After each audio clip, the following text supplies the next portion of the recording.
আমি কিংবদন্তির কথা বলছি। কবি আবু জাফর ওবায়দুল্লাহ। আমি কিংবদন্তির কথা বলছি। আমি আমার পূর্বপুরুষের কথা বলছি। তার করতলে পলিমাটির সৌরভ ছিল, তার পিঠে রক্ত জবার মতো ক্ষত ছিল।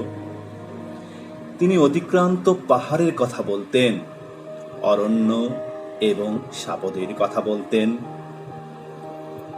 পতিত জমি আবাদের কথা বলতেন। তিনি কবি এবং কবিতার কথা বলতেন। জিহিবায় উচ্চারিত প্রতিটি সত্য শব্দ কবিতা, কর্ষিত জমির প্রতিটি শস্য দানা কবিতা। যে কবিতা শুনতে জানে না সে ঝড়ের আর্তনাদ শুনবে। যে কবিতা শুনতে জানে না সে দিগন্তের অধিকার থেকে বঞ্চিত হবে। যে কবিতা শুনতে জানে না সে আজন্ম কৃতদাস থেকে যাবে। আমি উচ্চারিত সত্যর মতো স্বপ্নের কথা বলছি। উনুনের আগুনে আলোকিত একটি উজ্জ্বল জানালার কথা বলছি। আমি আমার মায়ের কথা বলছি। তিনি বলতেন, প্রবাহমান নদী যে সাঁতার জানে না তাকেও ভাসিয়ে রাখে। যে কবিতা শুনতে জানে না সে নদীতে ভাসতে পারে না। যে কবিতা শুনতে জানে না সে মাছের সঙ্গে খেলা করতে পারে না।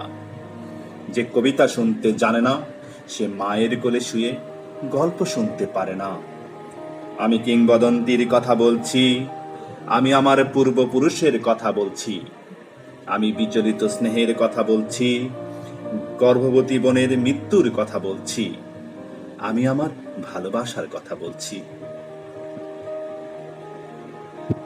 ভালোবাসা দিলে মা মরে যায়, যুদ্ধ আসে ভালোবেসে মায়ের ছেলেরা চলে যায়। আমি আমার ভাইয়ের কথা বলছি। যে কবিতা শুনতে জানে না সে সন্তানের জন্য মরতে পারে না। যে কবিতা শুনতে জানে না সে ভালোবেসে যুদ্ধে যেতে পারে না। যে কবিতা শুনতে জানে না সে সূর্যকে হৃৎপিণ্ডে ধরে রাখতে পারে না। আমি কিংবদন্তির কথা বলছি। আমি আমার পূর্বপুরুষের কথা বলছি। তার পিঠে রক্ত জবার মতো ক্ষত ছিল, কারণ তিনি কৃতদাস ছিলেন। আমরা কি তার মতো কবিতার কথা বলতে পারবো? আমরা কি তার মতো স্বাধীনতার কথা বলতে পারবো? তিনি মৃত্তিকার গভীরে কর্ষণের কথা বলতেন, অবগাহিত ক্ষেত্রে পরিচ্ছন্ন বীজ বপনের কথা বলতেন, শবতসা গাভীর মতো দুগ্ধবতী শস্যর পরিচর্যার কথা বলতেন। তিনি কবি এবং কবিতার কথা বলতেন। যে কর্ষণ করে তার প্রতিটি শ্বেত বিন্দু কবিতা, কর্ষিত জমির প্রতিটি শস্য দানা কবিতা। যে কবিতা শুনতে জানে না শস্যহীন প্রান্ত তাকে পরিহাস করবে। যে কবিতা শুনতে জানে না সে মাতৃস্তন্য থেকে বঞ্চিত হবে। যে কবিতা শুনতে জানে না সে আজন্ম ক্ষুধার্ত থেকে যাবে। যখন প্রমঞ্চক ভূস্বামীর প্রচন্ড দাবদাহ আমাদের শস্যকে বিপর্যস্ত করল, তখন আমরা শ্রাবণের মেঘের মতো জুতবদ্ধ হলাম। বর্ষণের স্নিগ্ধ প্রলেপে মৃত মৃত্তিকাকে সঞ্জীবিত করলাম। বারিসিক্ত ভূমিতে পরিচ্ছন্ন বীজ বপন করলাম। সুগঠিত শ্বেত বিন্দুর মতো শস্যর সৌকর্য অবলোকন করলাম এবং এক অবিশ্বাস্য আঘ্রাণ অনিশ্বাস গ্রহণ করলাম। তখন বিসর্প প্রভুগণ অন্ধকার গহ্বরে প্রবেশ করল এবং আমরা ঘন সন্নিবিষ্ট তাপ্রলিপির মতো রৌদ্রালোকে উদ্ভাসিত হলাম। তখন আমরা সমবেত কণ্ঠে কবিতাকে ধারণ করলাম। দিগন্ত বিদীর্ণ করা বর্জ্যের উদ্ভাসন কবিতা, রক্ত জবার মতো প্রতিরোধের উচ্চারণ কবিতা। যে কবিতা শুনতে জানে না পরভূতের গ্লানি তাকে ভুলুণ্ঠিত করবে। যে কবিতা শুনতে জানে না অভ্যুত্থানের জলোচ্ছ্বাস তাকে নতজানু করবে। যে কবিতা শুনতে জানে না পলিমাটির সৌরভ তাকে পরিত্যাগ করবে। আমি কিংবদন্তির কথা বলছি। আমি আমার পূর্বপুরুষের কথা বলছি। তিনি স্বপ্নের মতো সত্য ভাষণের কথা বলতেন, সুপ্রাচীন সঙ্গীতের আশ্চর্য ব্যাপ্তির কথা বলতেন, তিনি কবি এবং কবিতার কথা বলতেন। যখন কবিকে হত্যা করা হলো, তখন আমরা নদী এবং সমুদ্রের মোহনার মতো সভদ্রে সম্মিলিত হলাম, প্রজ্বলিত সূর্যের মতো অগ্নিগর্ভ হলাম, ক্ষিপ্রগতি বিদ্যুতের মতো ত্রিভুবন পরিভ্রমণ করলাম এবং হিংস্র ঘাতক নতজানু হয়ে কবিতার কাছে প্রাণ ভিক্ষা চাইল। তখন আমরা দুঃখকে ক্রোধ এবং ক্রোধকে আনন্দিত করলাম। নদী এবং সমুদ্রের মোহনার মতো সম্মিলিত কণ্ঠস্বর কবিতা, অবদমিত ক্রোধের আনন্দিত উৎসারণ কবিতা। যে কবিতা শুনতে জানে না, সে তরঙ্গের সৌহার্দ্য থেকে বঞ্চিত হবে। যে কবিতা শুনতে জানে না, নিঃসঙ্গ বিষাদ তাকে অভিশপ্ত করবে। যে কবিতা শুনতে জানে না, সে মুখ ও বধির থেকে যাবে। আমি কিংবদন্তির কথা বলছি, আমি আমার পূর্বপুরুষের কথা বলছি। তার পিঠে রক্ত জবার মতো ক্ষত ছিল, আমি একগুচ্ছ রক্ত জবার কথা বলছি। আমি জলোচ্ছ্বাসের মতো অভ্যুত্থানের কথা বলছি, উৎক্ষিপ্ত নক্ষত্রের মতো কমলের চোখের কথা বলছি, প্রস্ফুটিত পুষ্পের মতো সহস্র ক্ষতের কথা বলছি। আমি নিরুদ্দিষ্ট সন্তানের জননীর কথা বলছি, আমি বহমান মৃত্যু এবং স্বাধীনতার কথা বলছি।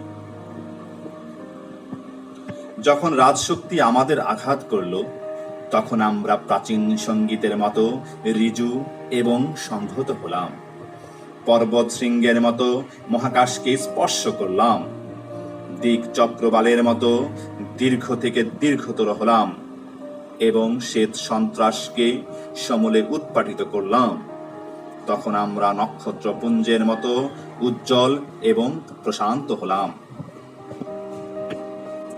উৎক্ষিপ্ত নক্ষত্রের প্রস্ফুটিত ক্ষতচিহ্ন কবিতা, স্পর্ধিত মধ্যাহ্নের আলোকিত উন্মোচন কবিতা। যে কবিতা শুনতে জানে না, সে নীলিমাকে স্পর্শ করতে পারে না। যে কবিতা শুনতে জানে না, সে মধ্যাহ্নের প্রত্যয় প্রদীপ্ত হতে পারে না। যে কবিতা শুনতে জানে না, সে সন্ত্রাসের প্রতিহত করতে পারে না। আমি কিংবদন্তির কথা বলছি, আমি আমার পূর্বপুরুষের কথা বলছি। আমি শ্রমজীবী মানুষের উদ্বেল অভিযাত্রার কথা বলছি, আদিবাস অরণ্যর অনার্য সংহতির কথা বলছি, শৃঙ্খলিত বৃক্ষের ঊর্ধ্বমুখী অহংকারের কথা বলছি। আমি অতীত এবং সমকালের কথা বলছি। শৃঙ্খলিত বৃক্ষের ঊর্ধ্বমুখী অহংকারের কবিতা, আদিবাস অরণ্যর অনার্য সংহতি কবিতা। যে কবিতা শুনতে জানে না, যত ভ্রষ্ট বিশৃঙ্খলা তাকে বিপর্যস্ত করবে। যে কবিতা শুনতে জানে না, বিভ্রান্ত অবক্ষয় তাকে দৃষ্টিহীন করবে। যে কবিতা শুনতে জানে না, সে আজন্ম হীনমন্য থেকে যাবে। যখন আমরা নগরীতে প্রবেশ করলাম, তখন চতুর্দিকে ক্ষুধা, নিঃসঙ্গ মৃত্তিকা শস্যহীন, ফলবতী বৃক্ষরাজে নিষ্ফল এবং ভাসমান ভূখণ্ডের মতো ছিন্নমূল মানুষেরা ক্ষুধার্ত। যখন আমরা নগরীতে প্রবেশ করলাম, তখন আদিগন্ত বিশৃঙ্খলা, নিরদৃষ্ট সন্তানের জননী শোক সন্তপ্ত, দীর্ঘদেহ পুত্রগণ বিভ্রান্ত এবং রক্ত বন্য কমলের মতো বিস্ফোরিত নেত্র দৃষ্টিহীন। তখন আমরা পূর্বপুরুষকে স্মরণ করলাম, প্রমিতামহের বীর গাথা স্মরণ করলাম, আদিবাসী অরণ্য এবং নতজানু সাপদের কথা স্মরণ করলাম।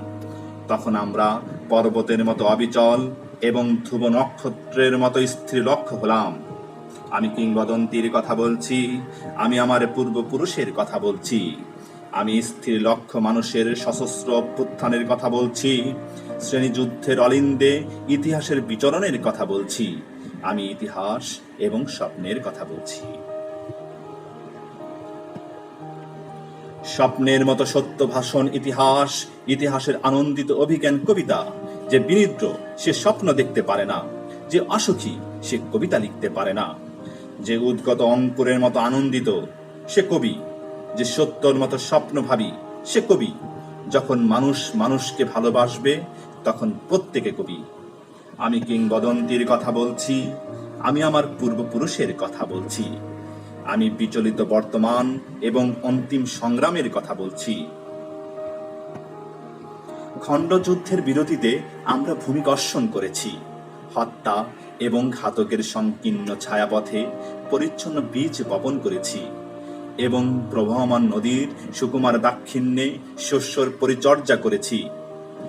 আমাদের মুখায়ব অসুন্দর, কারণ বিকৃতির প্রতি ঘৃণা মানুষকে কুশ্রী করে দেয়। আমাদের কণ্ঠস্বর রূঢ়, কারণ অন্যায়ের বিরুদ্ধে ক্ষোভ কণ্ঠকে কর্কশ করে তোলে। আমাদের পৃষ্ঠদেশে নাক্ষত্রিক ক্ষতচিহ্ন, কারণ উচ্চারিত শব্দ আশ্চর্য বিশ্বাসঘাতক আমাদেরকে বারবার বদ্ধভূমিতে উপনীত করেছে। আমি কিংবদন্তির কথা বলছি, আমি আমার পূর্বপুরুষের কথা বলছি। আমার সন্তানেরা, আমি তোমাদের বলছি, যেদিন প্রতিটি উচ্চারিত শব্দ সূর্যের মতো সত্য হবে, সেই ভবিষ্যতের কথা বলছি, সেই ভবিষ্যতের কবিতার কথা বলছি। আমি বিশ্বর্প প্রভুদের চিরপ্রয়াণের কথা বলছি, দ্বন্দ্ব এবং বিরোধের পরিসমাপ্তির কথা বলছি, সুদীপ্ত ঘৃণার চূড়ান্ত অবসানের কথা বলছি। আমি সুপুরুষ ভালোবাসার সুকণ্ঠ সঙ্গীতের কথা বলছি, যে কর্ষণ করে শস্য সম্ভার তাকে সম্ভৃত করবে, যে মৎস্য লালন করে প্রবাহমান নদী তাকে পুরস্কৃত করবে, যে গাভীর পরিচর্যা করে জননীর আশীর্বাদ তাকে দীর্ঘায়ু করবে, যে লৌহখণ্ডকে প্রজ্বলিত করে ইস্পাতের তরবারি তাকে সশস্ত্র করবে। দীর্ঘদেহ পুত্রগণ, আমি তোমাদের বলছি, আমি আমার মায়ের কথা বলছি, বোনের মৃত্যুর কথা বলছি, ভাইয়ের যুদ্ধের কথা বলছি, আমি আমার ভালোবাসার কথা বলছি, আমি কবি এবং কবিতার কথা বলছি। সশস্ত্র সুন্দরের অনিবার্য অভ্যুত্থান কবিতা, সুপুরুষ ভালোবাসার সুকণ্ঠ সঙ্গীত কবিতা, জিহ্বায় উচ্চারিত প্রতিটি মুক্ত শব্দ কবিতা, রক্ত জবার মতো প্রতিরোধের উচ্চারণ কবিতা। আমরা কি তার মতো কবিতার কথা বলতে পারবো? আমরা কি তার মতো স্বাধীনতার কথা বলতে পারবো?